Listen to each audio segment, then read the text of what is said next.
Vision Christian Radio, and we have finally made it to the Gospel Music Hall of Fame and, of course, the Gospel Music Museum. And I'm here with Steve Gilreath, who's been involved in Christian music for a good number of years. Steve, let's hear just a little bit of your story. Well, I produced 10 years of Dove Awards, which is our big award show here, and been involved in this industry for 30 years.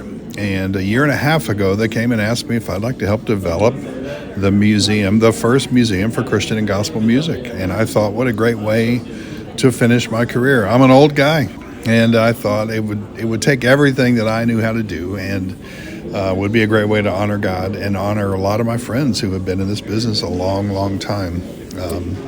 It has proven to be quite a task. Okay. There should be 1,000 artists in here, those who have dedicated their life to ministry and telling others about Jesus, and yet we don't have enough room for 1,000 artists. So bringing the Hall of Fame to life and then having exhibits that tell stories has really been quite a journey. We decided, where do you start? You could start with awards, radio play, charts. We decided not to really do any of that as our basis. We didn't want to make it about that. It's more about stories and lives changed. Okay. And that has made for a very fascinating museum. Okay. Well, I've only been here 5-10 minutes, and I've just had a skim, but I'm already saying for King and Country, we love them because those boys were born in Sydney, and I've worked with their dad doing concerts back in Australia.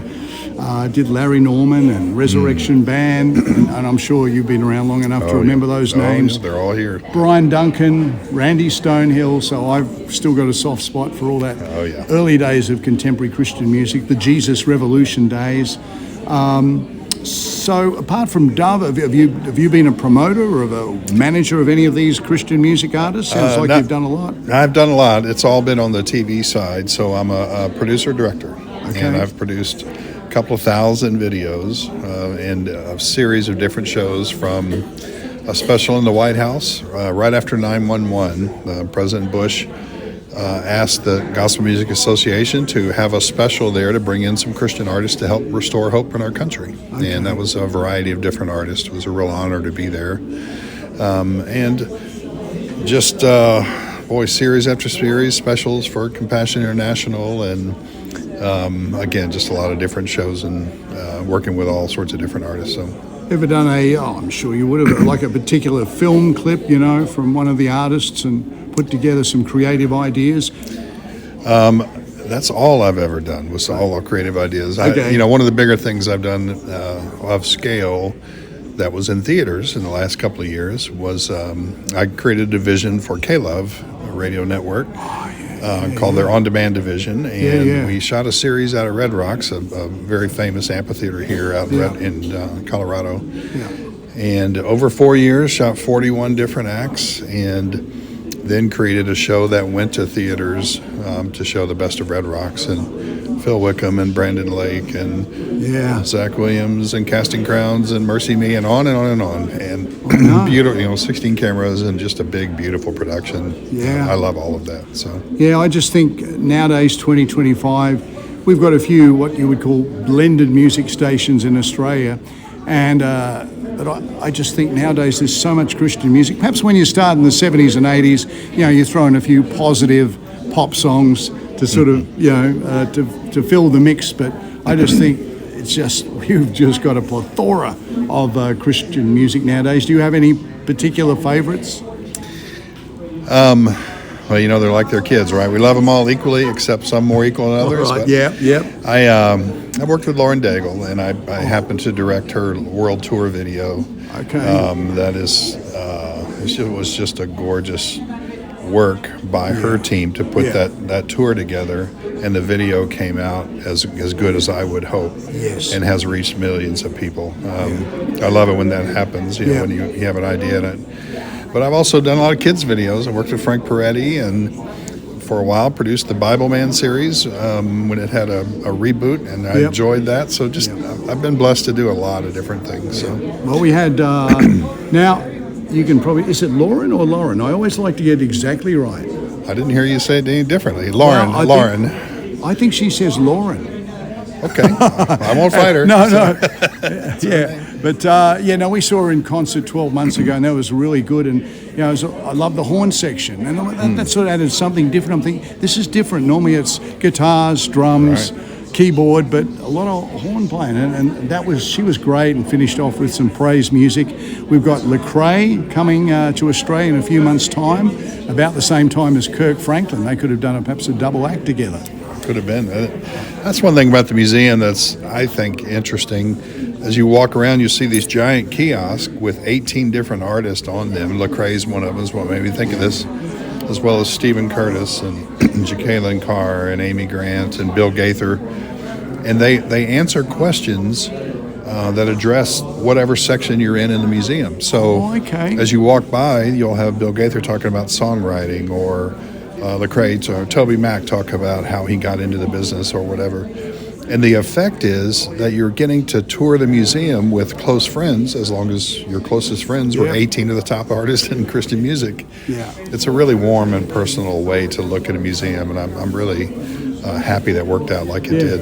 And Amy Grant, she's had a wander through, I believe. Yes, indeed. Yeah. She's amazing. So what was the date? So we're the 21st day of October or something like that. So this only just started, hasn't it? We are 2 weeks old as a museum, and we opened with the governor here, and much to do. There was a lot of people showed up, and it's been busy ever since. Well, we were going to do a phone conversation, but I did get word back. You guys were just so busy, so you're forgiven. And here we are. Much better. And here we are. So hey, let's put Steve on the spot. Ask him some questions about Australia. Our Prime Minister was here just yesterday, meeting up with Donald Trump. Who's the Australian Prime Minister, Steve? He was here to talk about rare earth minerals. Very good. And happy that deal is going to be worked out. And while I'm good about topics, I am less good about names, and I'm not going to remember. No, I haven't come across it. We've struggled to remember his name too. Anthony Albanese. Oh, what about if we... Okay, let's name two... No, let's make it three, because I think there's two you'll get off the top of your head. Christian music artists born in Australia. Born in Australia. Well, I would say easy for King Country. Yeah, their older sister, Rebecca St. James. Yeah, excellent.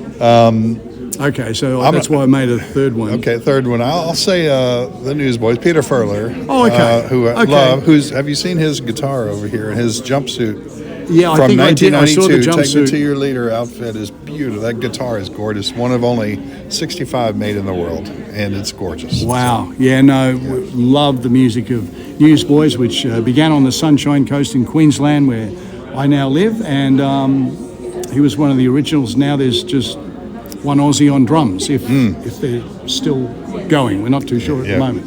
But all right, that's very good. Oh, what about an Aussie actor? Eh? Well, it's Mel Gibson. Who was born in New York, but I'll allow that because he grew up in Australia. Okay. He's got The Passion, the sequel coming out. Jack, what's his name? Jack. Wolverine, was he Hugh Jackman. Hugh Jackman, okay. I'm sorry, I got it backwards there. All right, female actress. Oh, Nicole Kidman, yeah. Okay, born in Hawaii, but we'll allow that. Wow, a lot of disclaimers here. I'm so close, I'm missing all of them. No, but they all grew up in Australia, and that's, you claim that. So can I go back to Darlene Check and go back to artists? Oh, Darlene Check, the wonderful worship music. So it's great that Australia's had a legacy in gospel music, really, since the 2000s. Love that. When I produced the Dove Awards, having Darlene Check here for one of those years was just one of my greatest joys. Yeah. And it's just a song which popped into my head, and because you and I have been around for a while, I'll tell you a song I loved when I was a teenager, which became a huge hit in England, Australia, America.